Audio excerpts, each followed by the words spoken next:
Саламатсыздарбы жалпы Факт KG YouTube каналыбыздын көрүүчүлөрү. Биз бүгүн аткарылбаган убадалар рубрикасынын алкагында Өнүгүү Прогресс партиясынын лидери Бакыт Төрөбаевдин коопчулукка берип, бирок аткарбай койгон убадасын карамакчыбыз. Азыркы учурда бүткүл Кыргызстан боюнча кургакчылык болуп, дыйкандардын эмгеги күйүп жаткан кезде. Убагында ушундай кырсыктан дыйкандарды коопсуздандырууну 6-чакырылыштын депутаты Бакыт Төрөбаев 2015-жылдын 1-октябрь күнү Ысык көлдөгү шайлоочулар менен жолукканда убада кылган. Анда анын убадасын толук угуңуздар.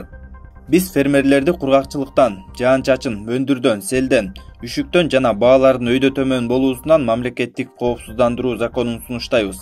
Кыргызстандын бай тарыхы жана мурастарыбыз өлкөнүн динамикалык өнүгүүсүнө шарт түзөт. Биз географиялык жактан абдан ыңгайлуу жайгашканбыз. Табигый ресурстарыбыз, кооз табиятыбыз, талааларыбыз жана дарыяларыбыз бар, деп шайлоочуларга ишендире сөз берген. Эми ал айткан сөздөрүн Бакыт мырза унутуп калган болушу мүмкүн. Бирок биз убагында берген убадасын аткардыбы, же болбосо аракет көрүлдүбү деген суроого 6 жыл өткөндөн кийин жооп издеп көрдүк. Көпчүлүккө белгилүү болгондой эле, азыркы учурда фермерлерге мамлекет тарабынан эч кандай камсыздандыруу программасы иштебей эле.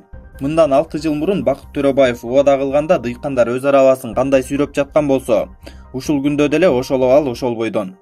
Ал эми ал шайлоодо тиешелүү колдоого ээ болгон Өнүгүү Прогресс партиясынын лидери, 6-чакырылыштын депутаты болуп туруп, 6 жыл ичинде бир дагы жолу дыйкандарды мамлекет тарабынан камсыздандыруу тууралуу мыйзам же инициатива көтөрүп чыккан эмес. Демек, жыйынтык чыгара турган болсок, Бакыт Төрөбаев убагында кандай жол менен болсо дагы өзүнүн пайдасына добуш топтоп, жогорку кеңешке депутат болуп келүүнү көздөгөн.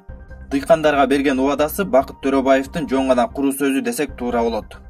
Эгерде Бакыт Төрөбаев берген убадасын кайсы бир себептердин негизинде аткара албай калганын түшүндүрүп берүүнү кааласа, биздин редакциянын эшиги ар дайым ачык.